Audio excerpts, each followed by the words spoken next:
Joining us on the debate this evening, National Spokesperson for the BJP, GVL Narasimha Rao, Jaiveer Shergill, Advocate Supreme Court and media panelist of the Congress, Political Editor of the Caravan, Hartosh Singh Bal, Professor Kamal Mitra Chenoy, Professor Politics at JNU, and also Dr. Mona Shah, Political Commentator, joining us live from Mumbai. Thank you all for being with us this evening. We are going to begin the debate in just a minute, but once again, we're going to listen in to the latest attack that has come in now from Arvind Kejriwal at the media as he hosted a Google Hangout and once again spoke about this contentious issue.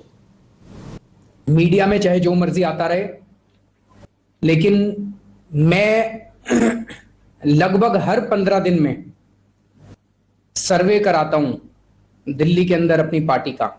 आज की date में दिल्ली के अंदर हम लोगों की popularity, अगर आज दिल्ली में दोबारा चुनाव हो तो हमें 72% वोट मिलेंगे।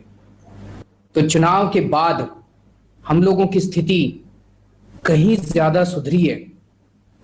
हम लोग 100 दिन पूरे करने वाले हैं। 100 दिन की हमारी सरकार में सरकार के प्रति जनता का लगाव ज्यादा बढ़ा है। नॉर्मली देखने में आया है कि कई पार्टियां चुनाव जीत तो जाती हैं, लेकिन जैसे जैसे समय बीतता है लोग उनसे दुखी होते जाते हैं। सबसे बड़ा इसका उदाहरण तो केंद्र में मोदी सरकार है कि जब से आए हैं तब से उनकी पॉपुलैरिटी कमी होती जा रही है, लेकिन हमारी पॉपुलैरिटी बढ़ी है। और आज अगर दिल्ली के अंदर चुनाव हो तो 72% लोग आम आदमी पार्टी को वोट देंगे, ऐसा हमारा सर्वे दिखाता है।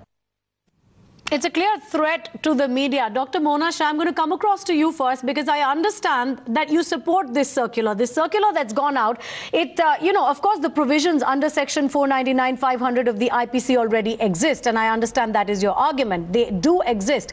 But it is the sending out of the circular which is sending a message, is it not? And isn't the message that we will gag the media if we don't like what it says? I don't think it is as frivolous as him liking or not liking what the media says. The circular is quite explicit in the fact that they are saying only if there is non-factual representation, only if the principal secretary finds that the director prosecution finds there is a legal case that can be made, only then do they want to go forward. So they do not want to have frivolous defamatory cases slapped on the media. It is only if there is irresponsible media reporting that they would like to take cognizance of the same. And but what is going to construe irresponsible, Dr. Mona Shah? What will construe irresponsible and who will decide that? I think they have also mentioned that in the circular, that what is the defamatory imputation that is going to be on record, one. Two, whether it is factually. So the main thing over here is they themselves know that unless there is a legal point of view or not in this particular defamatory case that they want to slap on the media, without having done that particular due diligence, they're not going to go forward. So that circular is, in my opinion, fairly explicit. I think they're only taking the provision of the law that is available to each and every citizen of this country. Why not the government? If they feel that the image is being maligned wrongly, that is the only time that they want to step in. I don't see the media feeling that this is going to gag them, be very relevant at this point, unless, of course, you feel that you want to put out something which is factually incorrect and don't want what to be was factually incorrect, Dr. Mona Shah? What was factually incorrect? They're not going to take any action. What was factually incorrect? Was the fake degree row manufactured by the media or simply reported by the media? What was factually incorrect? What about the Kumar Vishwas controversy? Did the lady in question not go to the National Commission for Women? What did the media do? Simply reported it. Where have the factual inaccuracies been? Jaiveer Shergill, you want to come in on this? Yes, go ahead. 1 second, we'll come back to you, Dr. Shah. Jaiveer. But my dear, he has not filed any defamation against you versus that. He has not filed any defamation versus that. Firstly, Dr. Shah's statements are full of factual, contradictions, and I'll point that out. Firstly, I think this circular is reflective of Mr. Kejriwal's intolerant, frustrated and paranoid mindset. Now, as you pointed out very aptly, the law of defamation exists fully codified in the Indian Penal Code. the objective of the circular is not to re-educate the ministers, look here, this is the law. The sole intent of the circular is to send a warning message to the media to stop them criticizing from the media. Number 3, the circular is misleading. What it does not tell its bureaucrats is, second exception to section 499 is that the criticism of a conduct of a public servant is exempted from the law of defamation.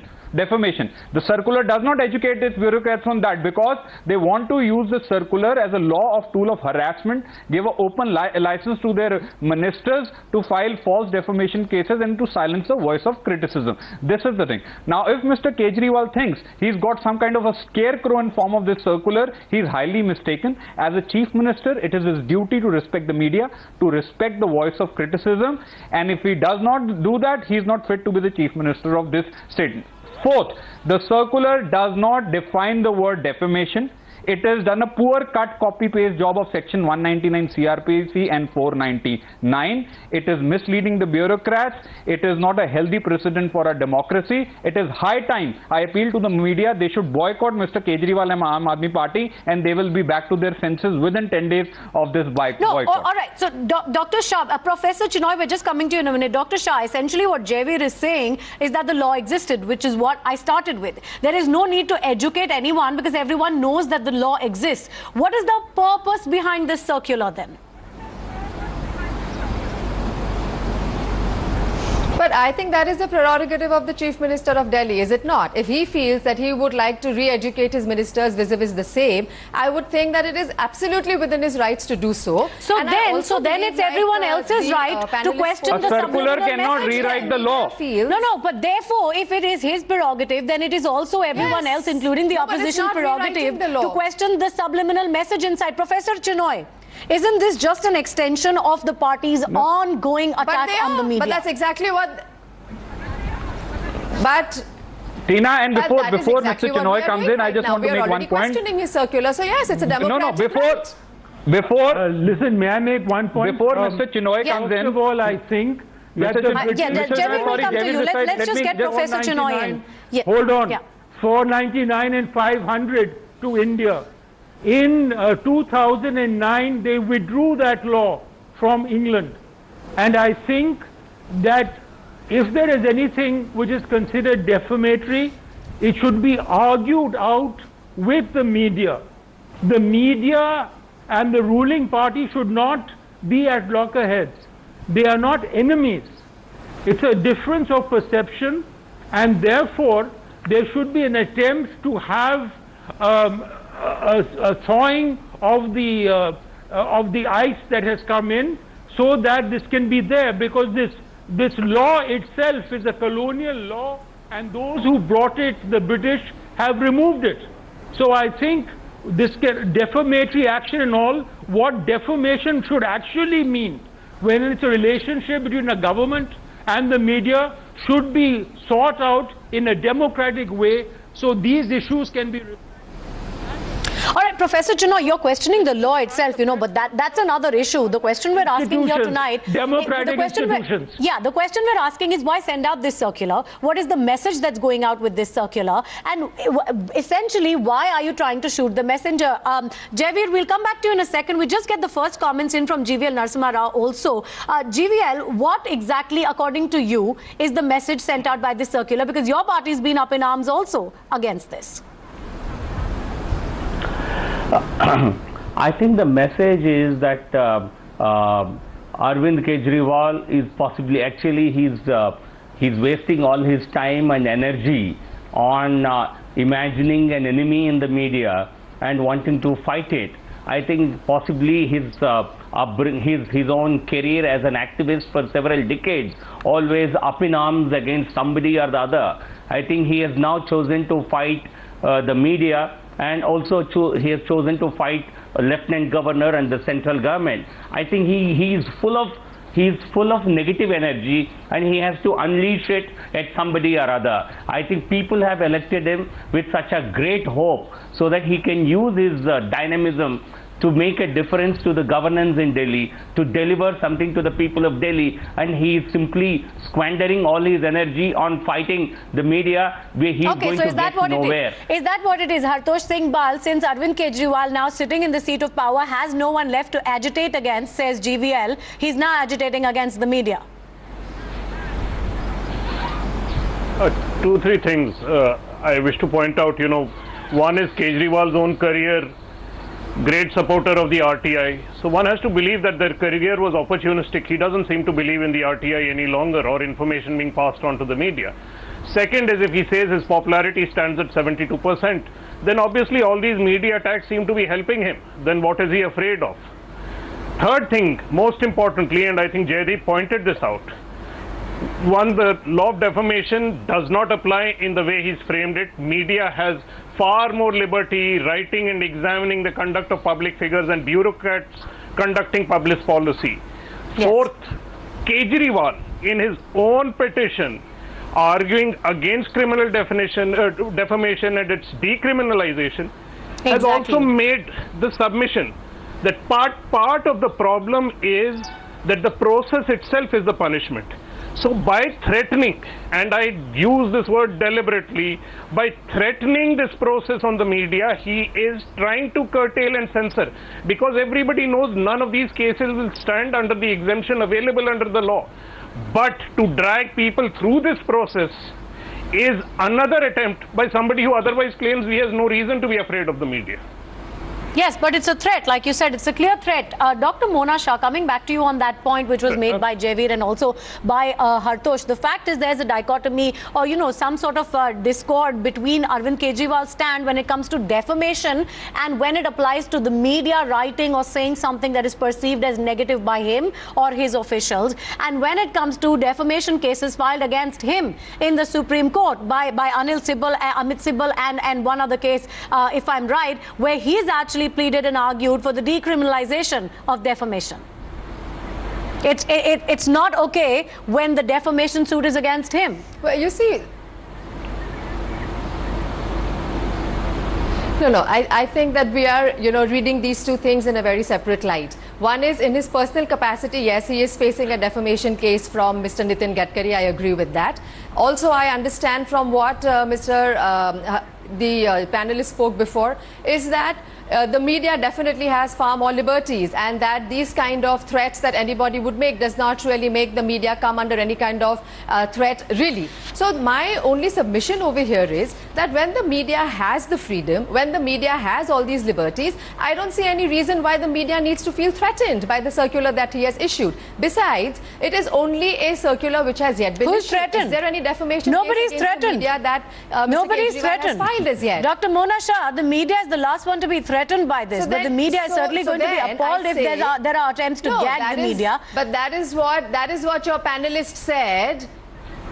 But I personally feel, just as a very right-thinking human being, not really taking any sides, I think this is a provision under the law. Some people have a problem with the law. That is not something that Mr. Kejriwal can write. Nobody is questioning the law. All right, I understand. Yes, Professor Chinoy talked about the law also. But that's not the topic of the debate here. The law exists. It's the point of sending out this circular. It's a threat, as Hartosh Singh Bal said. It is a threat, absolutely clear threat. Jaiveer, you wanted to make a point. So I'm simply...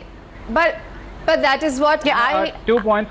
You see, it is a question of how we want to perceive what somebody is doing. Dr. Shah, I don't think that this is a threat to the media. It simply says that if something is factually... Let me please complete. If there is something that is factually that is incorrect and is represented, or it is being publicized and it is going to be maligning the efforts of the government, it is something that needs to be brought to light, and it is something that needs to definitely be considered. And I seriously But what is maligning? Anything wrong with any individual? Anything that is perceived as maligning is extremely subjective, Dr. Shah. But you have to anything that is perceived as maligning the government is it's absolutely open and it's completely subjective.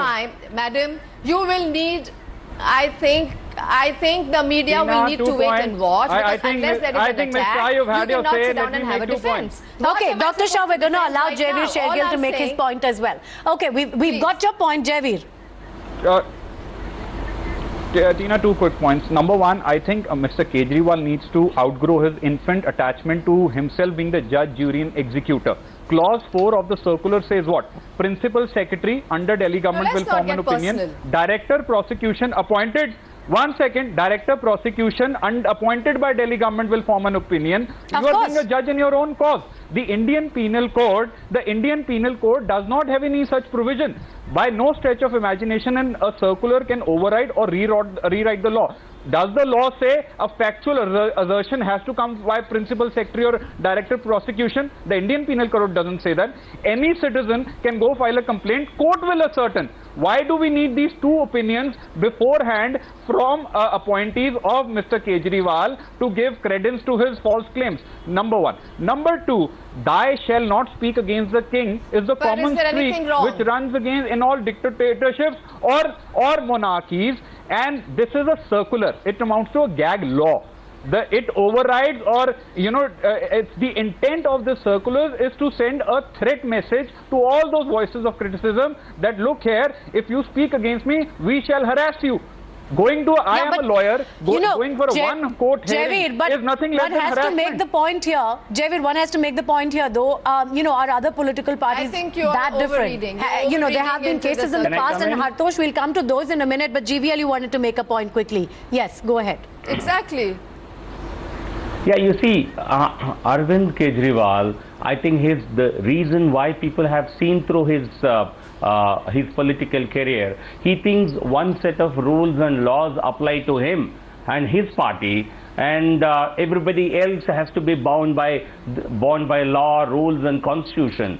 He can, at will, he can break his own party's constitution. He has, for many years, he spoke greatly about their internal Lokpal. And when the time came, they simply kicked the Lokpal out of Aam Aadmi Party without even being informed about it.